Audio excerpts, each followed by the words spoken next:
Welcome, friends. This is Under the Yard Sports. I'm Eric, and today we're going to review Mizzou's win over Vanderbilt. Before we begin, make sure you subscribe to our YouTube channel and find us on Facebook and Instagram. Hey, Mizzou got a conference win. That's a good thing. It's kind of a weird one where there's plenty of good, but also plenty of bad. Let's take a look at the good that we saw on Saturday first. And when you're talking about good for Mizzou, you have to start with Tyler Beatty. Beatty was an absolute monster on Saturday. 254 yards rushing, a pair of touchdowns, and another 40 yards receiving. He, in almost any way you want to look at the statistics, he was more than half of Missouri's offense. It's outrageous how much Missouri had. They had 502 yards of total offense. And he accounted for, 254 plus the 40, 294 out of 502 yards. So, it's just astounding how important Beatty is to the offense and how awesome he was on Saturday. You look at special teams. A block punt. Harrison Mevis still hasn't missed a kick. Blast another 50-plus yard, or 52 yards, I think it was. That was awesome to see. The special teams have been outstanding all season. They continued that on Saturday. And hey, you know what? You take good signs where you can get them with this defense. Missouri held Vandy under 400 yards of total offense. That's good, I guess. They had 3 sacks on Mike Wright. That's a good thing. That's really about it. I mean, let's face it. This is Vanderbilt. If it wasn't a win with relative ease, it was going to be a problem. And Mizzou was losing for a good chunk of the first half. And man, I got to tell you, I don't know if it's lack of mental toughness or lack of confidence or what is happening, but this Missouri football team is just very fragile mentally, I think. And I've said this a couple of times, but the latest example was yesterday. Connor Bazelak, after the block punt, and Missouri's looking to go up 13 or 17-0. He throws that awful interception, and then it took like a quarter and a half for Mizzou to recover. And by the time they did, they were losing. And they would have been down at halftime if not for the miracle Hail Mary that Vandy just decided to not defend.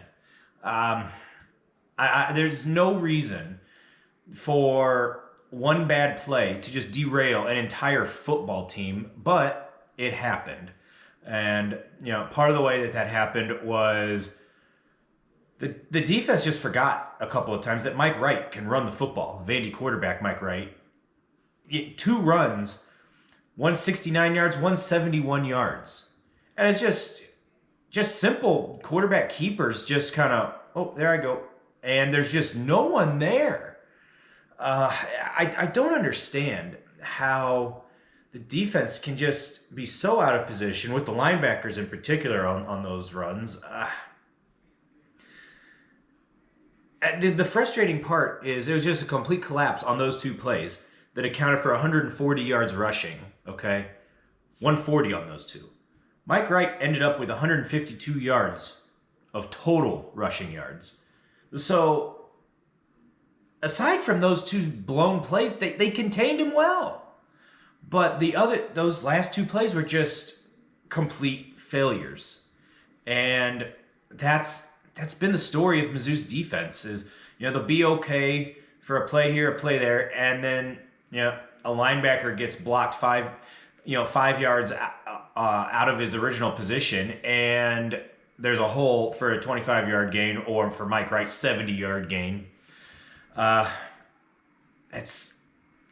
this point, that's just what the Missouri defense is. Also concerning Connor Bazelak. He did not look like he made any progress in improving on throwing the ball down the field, which, I don't think it's fair to expect at this point. I don't think he is capable of consistently throwing a pass more than 10 yards down the football field. That's just what he is. And defenses recognize this. It's really gonna just kind of clog things up for the Mizzou offense, particularly against teams that have a pulse, as opposed to Vandy. So that's discouraging to see. Yeah, and the decision making, you were hoping to see, basically like maybe during the bye week, go in and study film and say, okay, here's what I'm doing wrong. This is why this was a bad decision.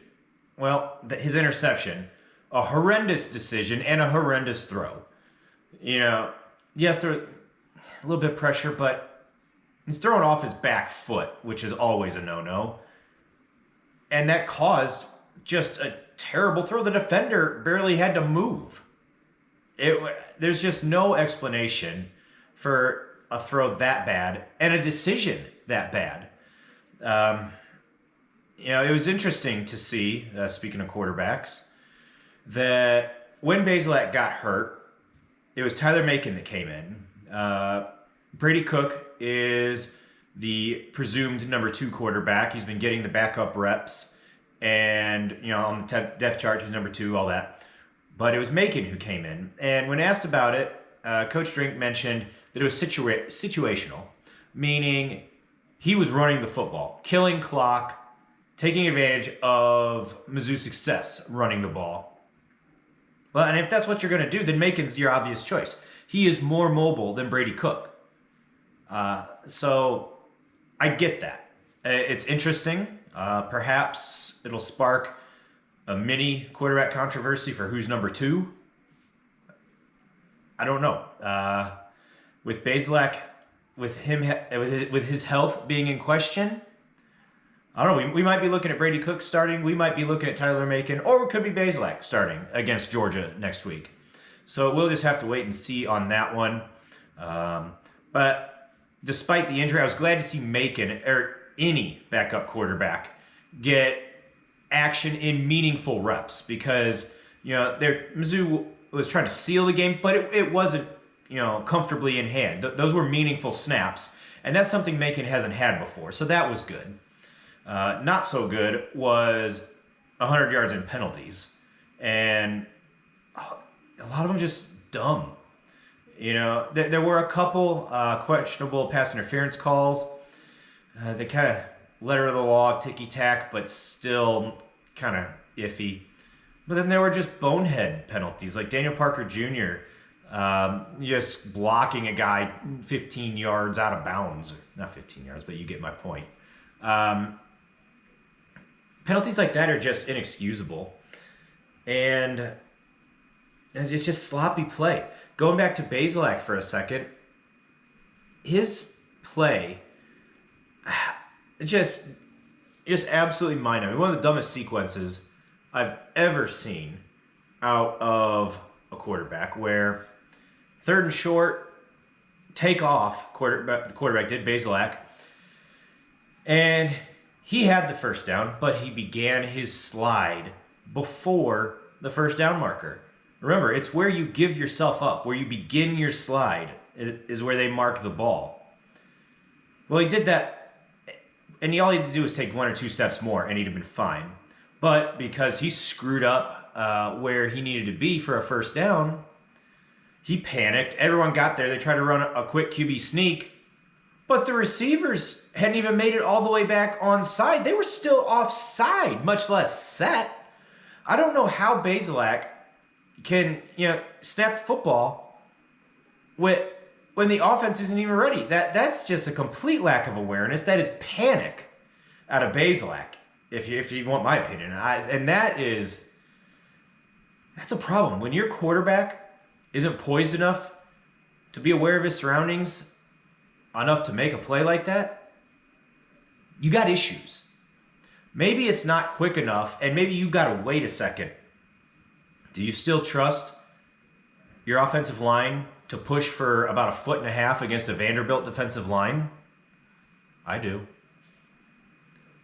Take your time, get it right. Worst case, you take a timeout and you draw up some creative play to get 1 yard. So that was just inexcusable by Bazelak. And more fuel to the fire in terms of, is Bazelak the guy going forward? As far as quarterbacks, I want Tyler Macon to play in 2 more games so he can maximize the amount of reps he can get without burning his red shirt. There's no point in burning his red shirt. That would be a waste. But if you can get him meaningful reps in 2 of the 4 remaining games, I think that can really, help his development as a quarterback and maybe give him a shot at taking Bazelak's job next year. I think it's going to be wide open next year, but that's a whole nother conversation that we'll have in the spring. Anyway, as negative as that was, Mizzou won the football game, and they're 4-4 on the season, and bowl eligibility is possible. I don't know. What do you guys think about Saturday's game? Leave us some comments. Thanks for checking out this video. Hope to see you guys next time.